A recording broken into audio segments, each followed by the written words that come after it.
All right, so we're back with MITech TV. Usual suspects joining us today. We'll start off with Paul Eisenstein from Headlight.News, and then Yeah. yes, Hey, if okay, I can interrupt you, Mike, I'm going to ask you to do one thing. Refer to us as Headlight.News so people don't think that there's a .com at the end. There's no .com. It's just Headlight.News. okay. So I invited Paul on the show, and he's got to catch a plane here shortly. Go to Austin, where it's a lot warmer, hopefully, than here. But I wanted to get him on the show because I saw something he had mentioned. I could get his Facebook feed, and we were debating before we came on whether it's a switch back to hybrid, it's an interim to hybrids, but EVs are not selling as well as what some had hoped they were. And so now there's more emphasis being placed on hybrids. But again, I don't know exactly how to define it. So define it for us, Paul. All right, let me give a little background first, Mike. If you go back to 2019, not very long ago, EVs accounted for less than 1% of the US automotive market, the retail market in particular. If you go back to last year, well, for those who say that EVs haven't been selling well, reality is they accounted for about 8.5% of the total US market. That's not bad for a still emerging technology. For the first time ever, we saw Americans buy 1 million EVs. That said, the pace of growth has definitely slowed down. It is running roughly a little bit ahead of the overall recovery of the U.S. market. So it's still gaining ground, just not as quickly as some people in Washington, some environmentalists had hoped for. And will that stay the case? Will it sort of flatten out? It may, but I think a lot of it has to do with individual concerns. We could use, as EVs go mainstream, we could use more low price offerings. And we just heard about the Equinox, which will come out a little bit higher than expected on a base price, about 35,000. But once you add in the incentives, the federal incentives it qualifies for, it'll get in the $27,000 range. You need more of those vehicles. You need more public chargers and so on. So I expect you're going to see this sort of movement, if you will, over the coming years on EVs till we do see lower price models, better batteries, more public charging. Okay, that's the prelude. If you allow me to go on for just another minute, Yep, good. automakers are looking to bridge the technology. They're facing a lot of pressure from the federal government, state governments. There are 17 states, including California, with their own tough standards. They need to sell more zero or low emission vehicles.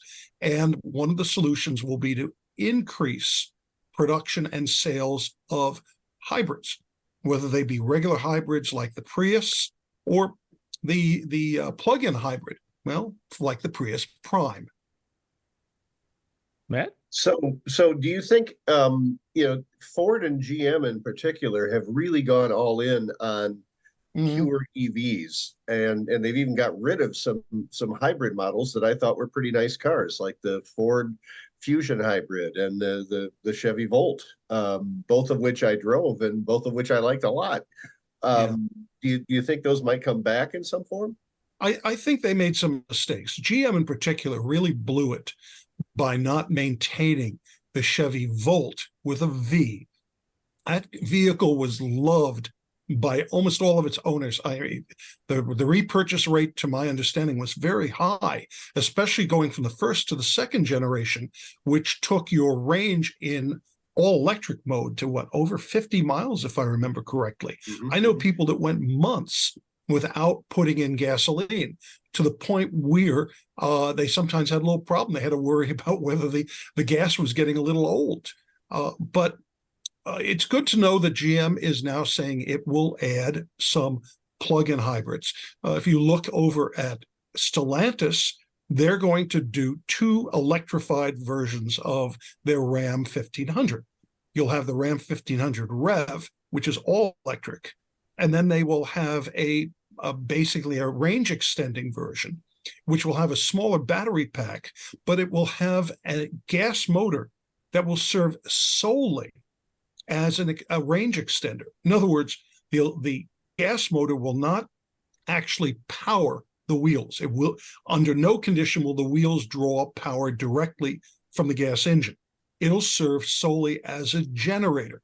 So both to add power when you really need a big push and to give you extended range, it will add additional electric muscle, if you will, to back up the battery or to substitute when the batteries run down. And that way, just like with a plug-in hybrid, you'll be able to keep going as long as you have access to gasoline. So I wouldn't say unlimited because you still got to stop for gas at some point, but the range is going to be pretty big, right? Yeah, and I think this range extending version of the Ram 1500 is going to click with a lot of potential buyers who they like the idea of going electric, but they're concerned about driving in winter extended distances, and particularly when they're looking to tow. That is one of the concerns that pickup buyers have. I mean, I have one too, and I do recognize that in winter, my range goes down depending on how cold it gets. And that if I want to tow, I'm going to lose some distance. So plug-in or range extending pickups may be one of the solutions that we see up at that heavy duty segment of the market where people really need maximum capabilities. Yeah. Okay, so that covers the Ram. Is Ford doing anything in this direction? We're going to have to wait to see. I get the feeling from some of the things that Ford has said that they are going to be looking at adding more both hybrids and plug-in hybrids. You're seeing that across the board, and for good reason. I mean, you just have to look at Toyota, which you recall has been taking a lot of hits from environmentalists for continuing to insist that there should be room in the market for plain hybrids and plug-in hybrids. Well, now suddenly Akio Toyoda is looking like more of a genius than he did for the last year or so when he took so much heat for not saying that they would go 100% electric. Now I have to say, most of the manufacturers I talk to do believe that demand for pure electric vehicles will heat up. There's a general sense that we'll go somewhere between 30 and 50% of the market going all electric by the end of the decade. Probably not the 50% that the Biden administration has targeted, but certainly at least 30 to 40%. Even Akio Toyota is seeing a 30% EV penetration. And it really will depend on a lot of other factors, just what happens in the 40s. But you have new battery technology like solid state coming. Certainly we're seeing a lot more charging stations going in all across the country. And you guys probably were well aware, we just heard about a company called Iona. It's basically a startup, sort of like Electrify America, backed by automotive industry money, but in this case by 7 different manufacturers who together want to basically recreate what Tesla has already done with its supercharger network.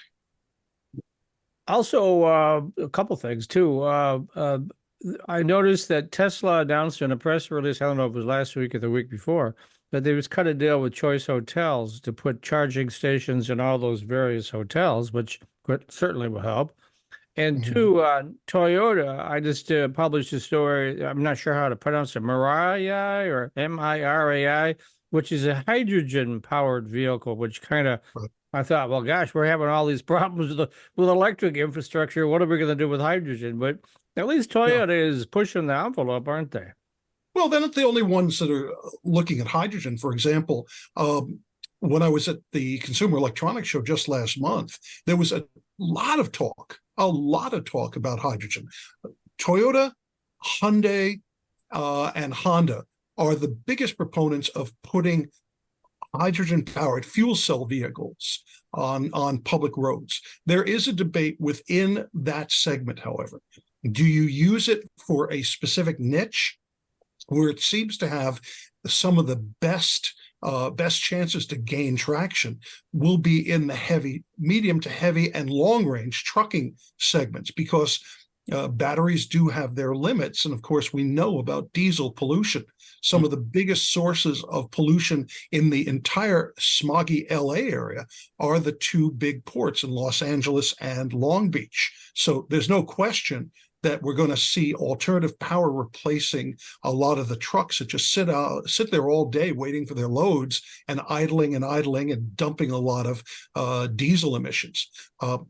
Hydrogen seems to work very, very well.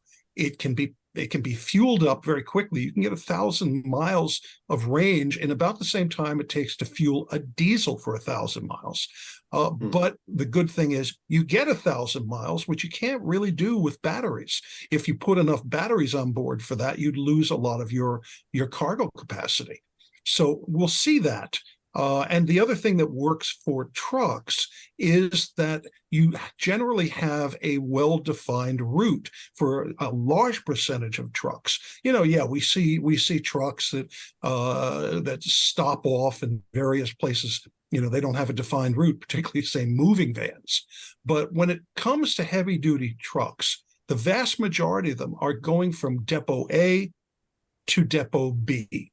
So it's much easier to define where there is heavy truck travel or traffic and put in hydrogen filling stations along those routes.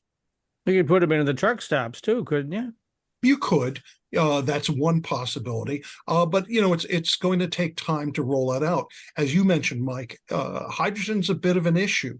It's a peculiar thing because anybody who has any background in science or astronomy in particular knows that hydrogen is the most abundant element in the universe.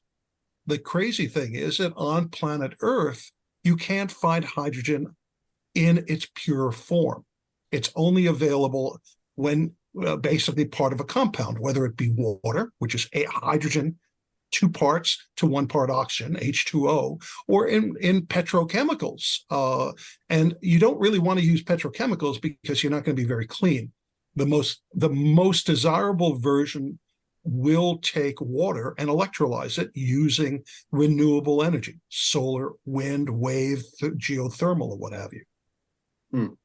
So are we talking hydrogen for use in a fuel cell propulsion system, or are we talking use in hydrogen in an internal combustion engine, or both?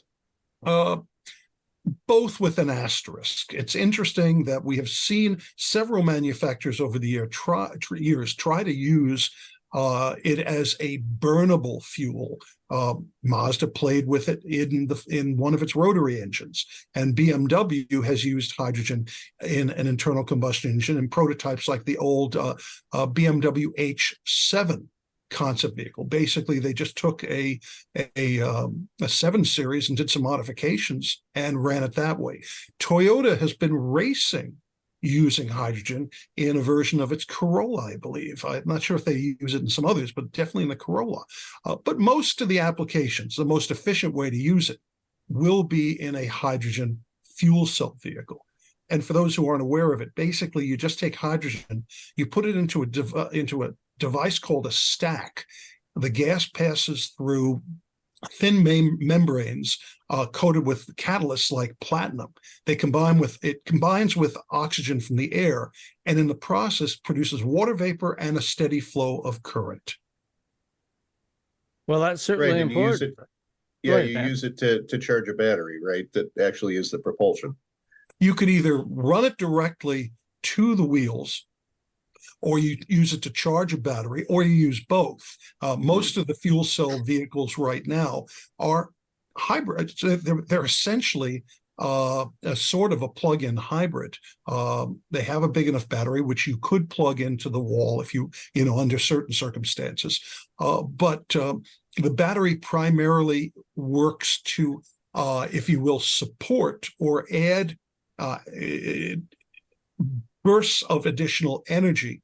So you don't have to make a huge stack. You can have a smaller stack and then draw power for ambient loads, for transitional loads. When you're, say, stomping on the throttle or going up a big hill, you pull that power from the battery. A lot of folks refer to a fuel cell as basically a refillable battery.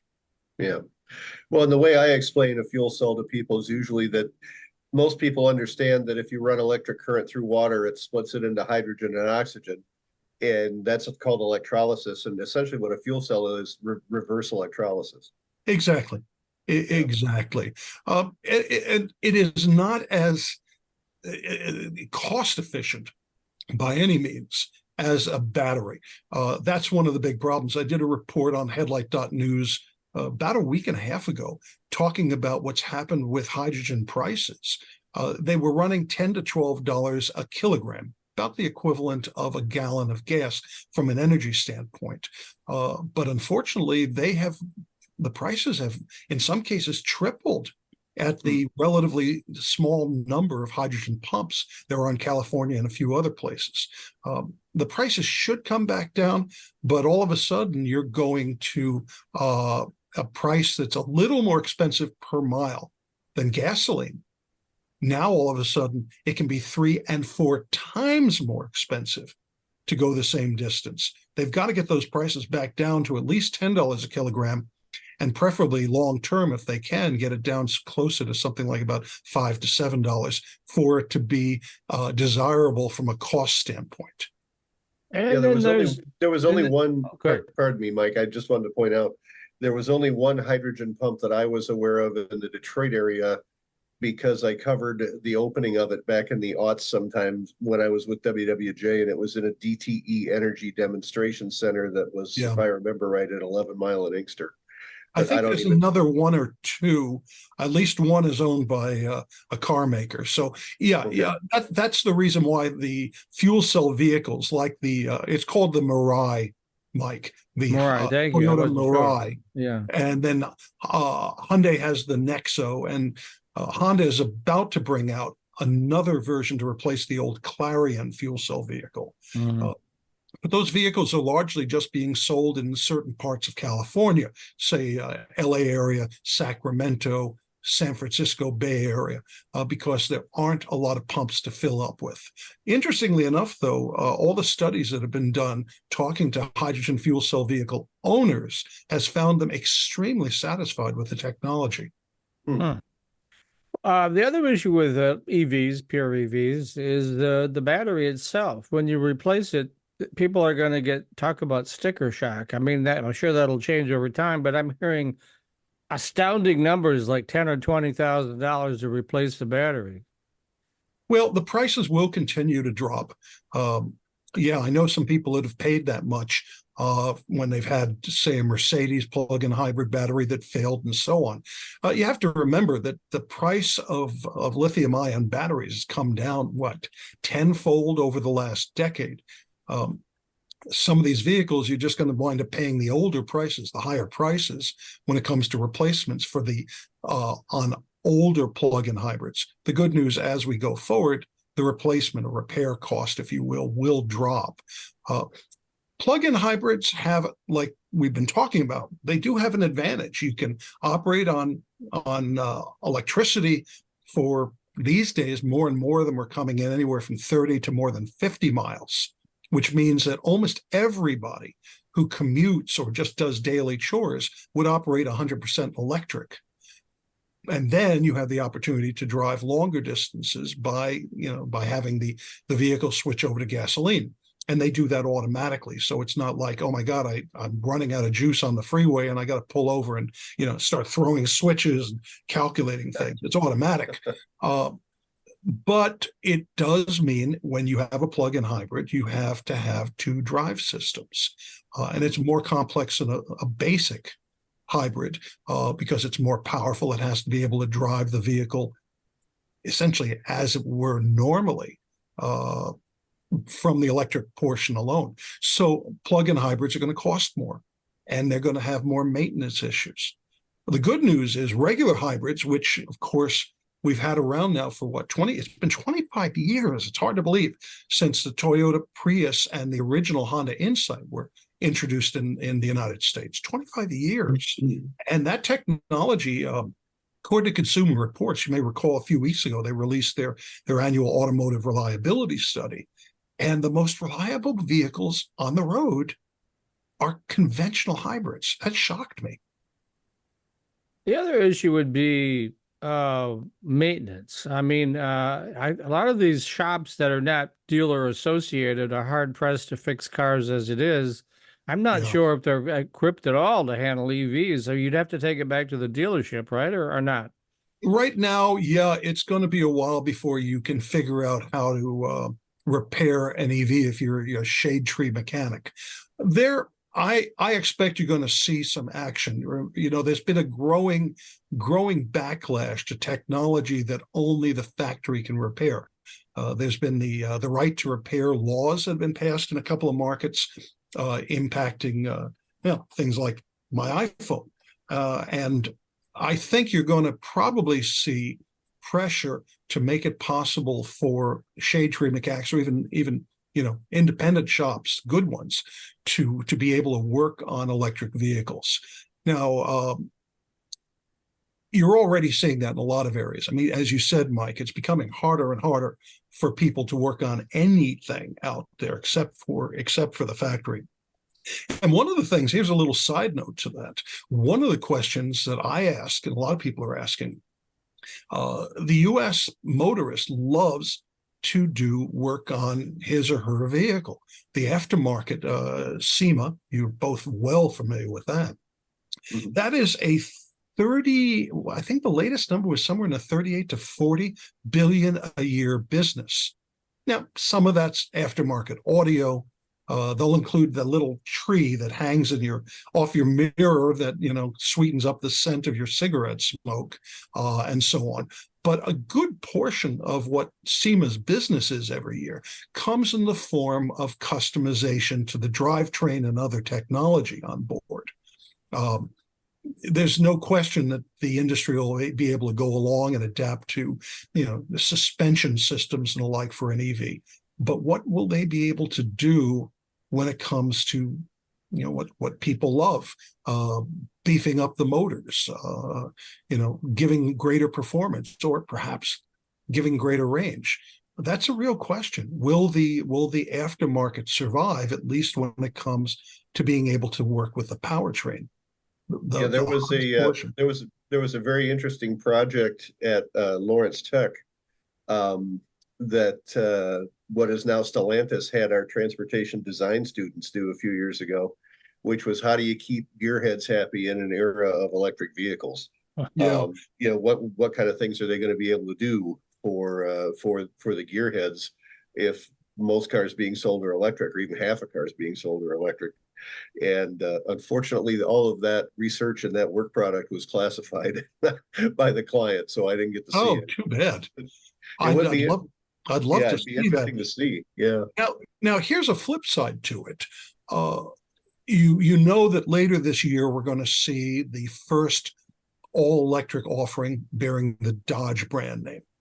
It's going to be a version of the Charger Daytona concept that we've seen several times at various shows, Detroit and CES and elsewhere.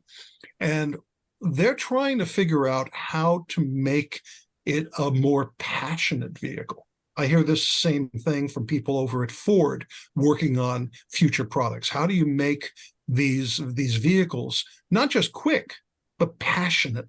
And there's a big difference. The good part about an EV is electric motors can make insane amounts of torque.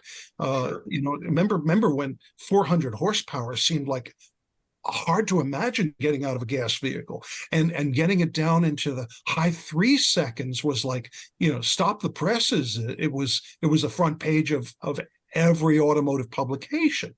Now you're getting vehicles that are dropping below 2 seconds, 0 to 60, and being in the high 2 seconds isn't all that difficult. I believe the Kia EV6 with the GT pack is down below 3 seconds. Kia, right? You're looking at 800,000, 12, 1,400 horsepower EVs. Some of them very expensive, but some of them not at all. How do you make those things passionate?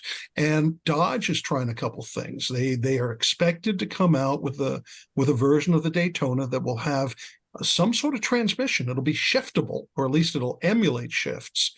It's supposed to emulate an exhaust note. We'll see what that's like. It's called the Fratzonic exhaust system. And they're also going to have software updates where they'll be able to you'll be able to order basically updates that'll update the performance of it. Interesting.